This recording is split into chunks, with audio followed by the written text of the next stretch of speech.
మీరన్నట్టు నిజంగానే ఈ రోజుల్లో ఎవరు నమ్మరు. ఇలా వెళ్ళొచ్చారు అని అనేది ఎవరు నమ్మరు. అది ఈ అమ్మాయి సిట్యుయేషన్ అనే కాదు, ఇన్ జనరల్ గానే అడుగుతున్నా. కైండ్ ఆఫ్ ఇప్పుడు అమ్మవారు వచ్చారంటారు. అంటే ఆ డప్పుల సౌండ్‌కి వీళ్ళలో ఒక పూనకం వస్తుంది కదా! అంటే అదంతా కూడా ఒక ట్రాన్స్ వల్ల వీళ్ళు ఏదో వీక్‌నెస్‌తో ఉన్నారు. సో, అందుకని వీళ్ళు ఒక ట్రాన్స్‌లోకెళ్ళిపోయారు అని అంటారు కానీ, ఇది కేవలం దైవపూరితంగా జరిగింది అని ఎంతవరకు మనం నమ్మొచ్చు? 99% తప్పు అని మనం చెప్పలేం. హ్మ్. కానీ దీంట్లో 1% రైట్ ఉండే అవకాశాలు ఉన్నాయి. ఉన్నాయి. ఓకే.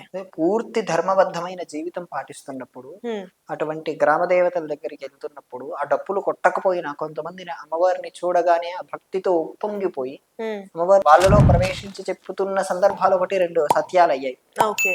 99 తప్పులవ్వచ్చు. హ్మ్. కానీ ఒక్క సత్యం కోసమైనా మనం పాటుపడాలి. మీ అబ్బాయిని ఒక స్కూల్‌లో చేర్చాలనుకోండి. ఏం చేస్తారు? ఆ స్కూల్ మంచిదా? కాదా? అని ఎంక్వైరీ చేస్తారా? లేదా? చేస్తాం.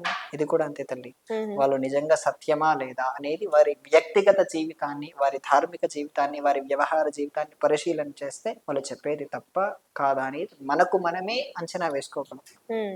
మీ అబ్బాయిని స్కూల్‌లో చేర్పించటానికి ఆ స్కూల్ మంచిదా? కాదా? అంతకుముందు చదివిన వాళ్ళు బాగా చదువుకున్నారా? లేదా? అని పరిశీలన చేస్తారు కదా! అవునవును. This is also like that. Okay.